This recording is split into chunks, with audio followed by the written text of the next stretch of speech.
Now, our third speaker is a lady who has a long history of serving our society. Miss Britt Wiklund served as the Swedish General Secretary for 18 years, and after handing over, took on the task of editing the Swedish theosophical magazine Tidlös Wisdom. No? Got it. Since 2000. Whilst General Secretary, she was also on the Executive Council of the European Federation. Her membership of the Society goes back to 1973.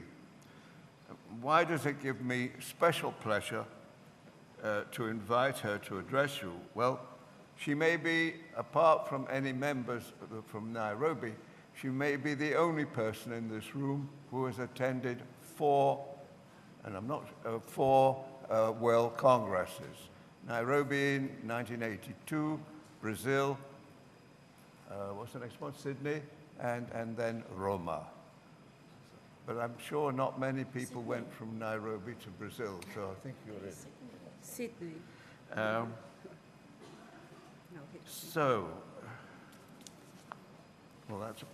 So I have great pleasure in inviting you to talk.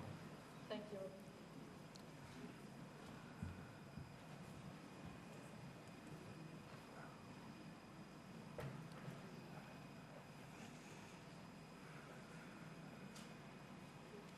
Brothers and sisters, friends in theosophy, I do understand you think there will be no lunch today, but I think it will.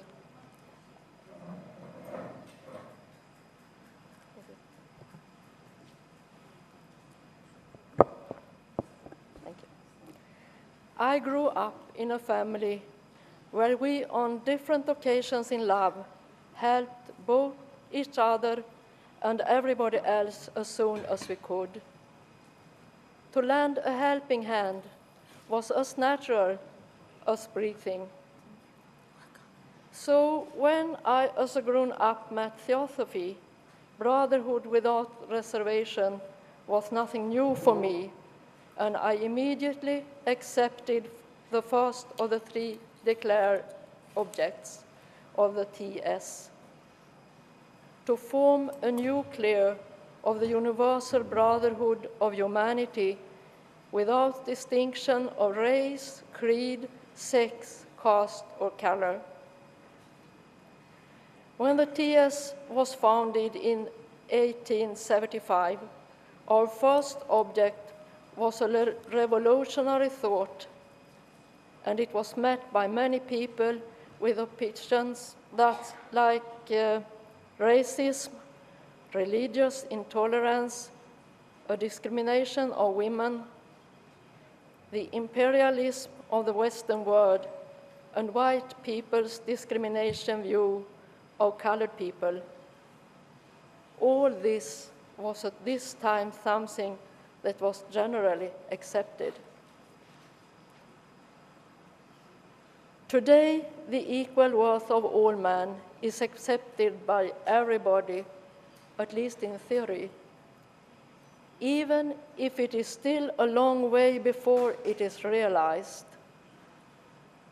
There are now many organizations and political parties which work for freedom, equality, and brotherhood.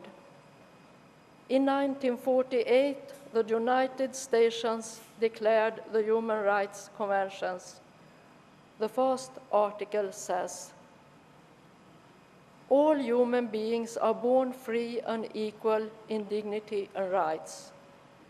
They are endowed with reason and conscience and should act towards one another in a spirit of brotherhood." According to theosophy, brotherhood is the law of life. The law of brotherhood is founded on the oneness of all being. Everything which is, from the quanta to the galaxies, expresses the one and the same spiritual power, which is the utmost foundation and cause of existence. We, every single one of us, are a unique manifestation of that power. Basically, we are spiritual beings that slowly, as the idea of reincarnation, a fundamental principle of life, becomes a part of us, find that life itself takes a very serious direction. We develop gradually more and more a wider consciousness. We learn to use our inherent capacities and become ever more aware of our sense of being a part of life as a whole, being conscious of that we are one with all. We learn to cope with our freedom and carry the responsibility which accompanies the freedom. This implies that basically we all, through our life, express our inner being in harmonious cooperation with nature and with all other human beings. Talking about all-embracing brotherhood of man implies looking at life and at people from an all-embracing perspective, and then the differences concerning race, sex, caste, religion, and so on become unimportant.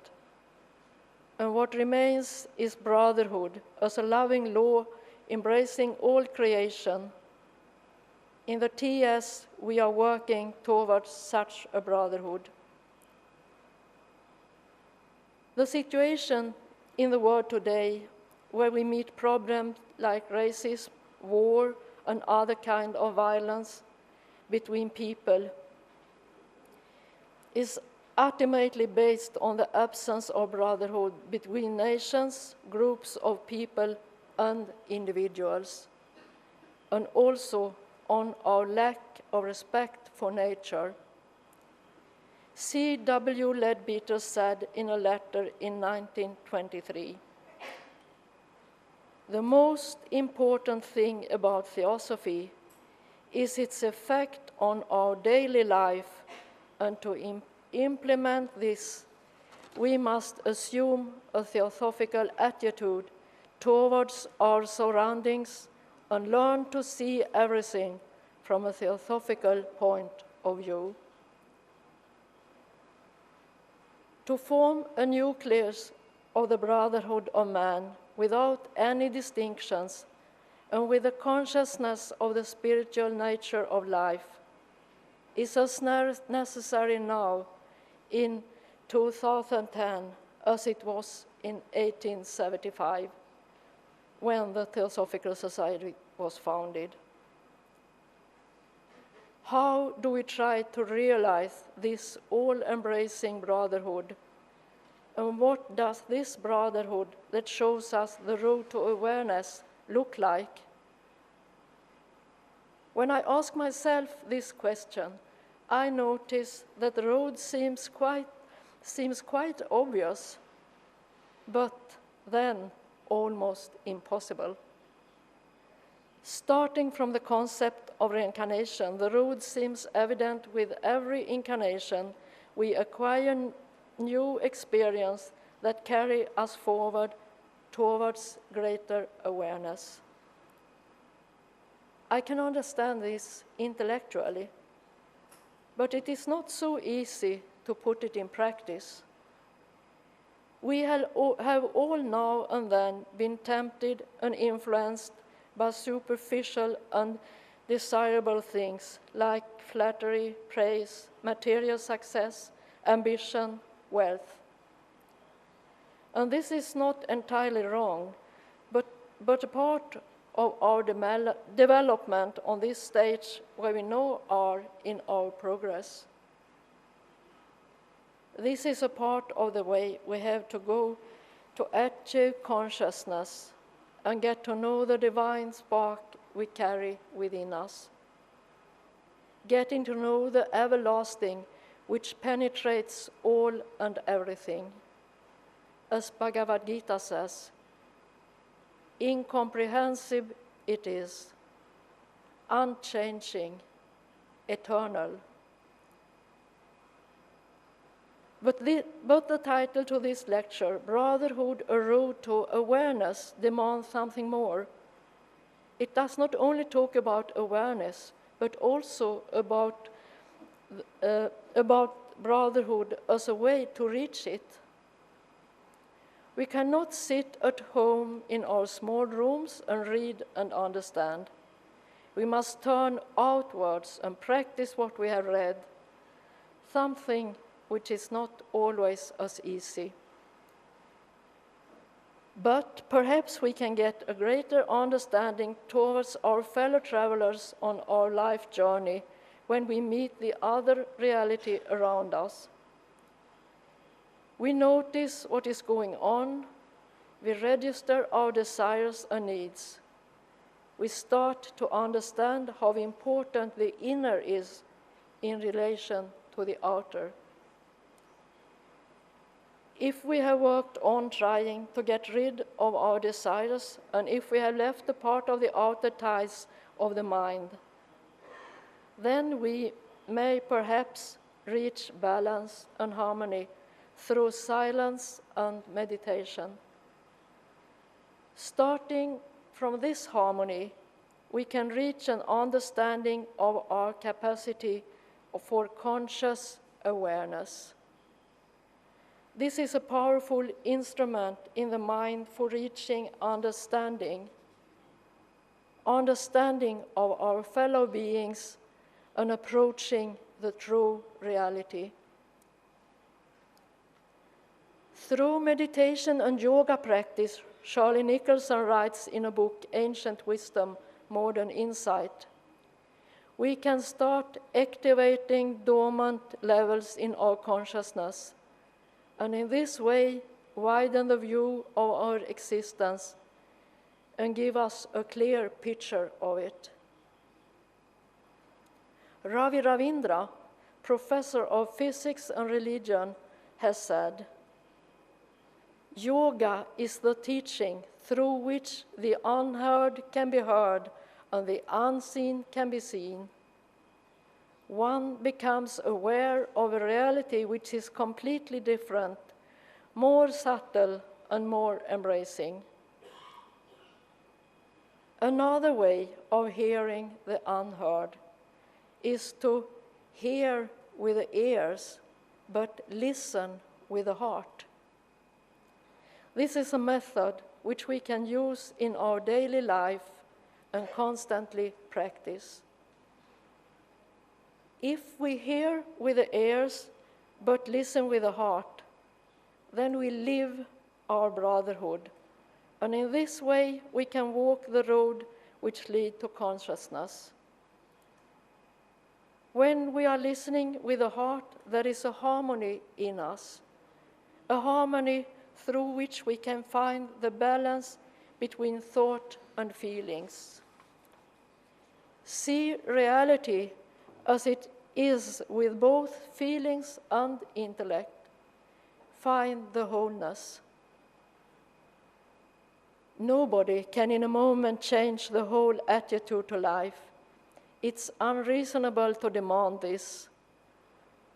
But if we have come so far on our way towards awareness, we will perhaps manage to leave what has earlier meant much for us, leave the desires which we in our worldly mind have desired. What I mean is that we have changed the direction with our will and our heart. We start letting go of the doing to approach the being. Then we must take one step after another on the way towards the consciousness chosen by the heart. A Swedish poet, Bertil Martinsson, has written, "If you accept that I am the one I am, you needn't be irritated when you find that I am not the one you think I ought to be." we must always remember that we, each one of us, have our own way to go. We never know what's the best for our sisters and brothers. Each one of us must by ourselves decide in what way we want to walk the road and what the outcome of it will be. And even if we have to go our own way, we will never be alone. We share the way with others. Just as every rose in some way stands out from other roses, it is still a part of the nature which involves this rose and all other roses. In the same way, every man is unique, but in the same time also a part of something greater. We are all one in the invisible all, so says Theosophy, the ancient wisdom. We know that nobody can walk the way for us, and we cannot walk the way for others. It is not how the spiritual brotherhood functions. But what we can do is to try to understand and to be there when we are needed, both in the material and on a deeper level.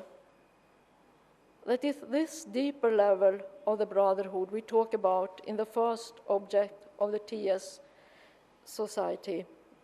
A deeper level we something forget too easily. The spiritual level is a great and important part of the brotherhood.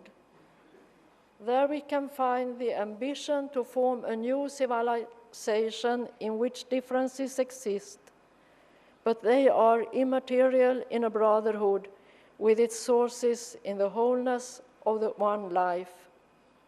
And the basis for this brotherhood is love, a great and deep love. Our President Rada Bernier said in an article in The Quest, "We develop from a state of egoism, from attitudes and actions based on an illusion of distinction, to another dimension, which is love. Love, in its true sense, takes away the feeling that there are others." What we usually mean with love is perhaps that between two individuals. But the love we in a theosophical context talk about is broader and in one way deeper. It's about a loving relationship to our fellow beings, to nature, to the universe, and to the divine in all. It is a love always giving a never-ending energy. Another Swedish poet, Maria Wine, has described that energy in a poem named "Thaw of Leaves in a Minor Key." To constantly give of yourself and still have something to give. Is not that a proof of that through your short life, eternity drew its invisible thread? An invisible thread of deep spiritual love, perhaps. What we shall love is thus the divine aspect of man, which means that the love is directed towards the divine part of our brothers and sisters, and not only that, but also to the divine part of ourselves. It fundamentally binds us all together and makes us all to be one. It is this deep love, embracing all levels of consciousness, which can transform us and save the world. Every man has the faculty for this deep love in his innermost, and it is this deep love which can help us to find that brotherhood which can be a road to awareness. Thank you.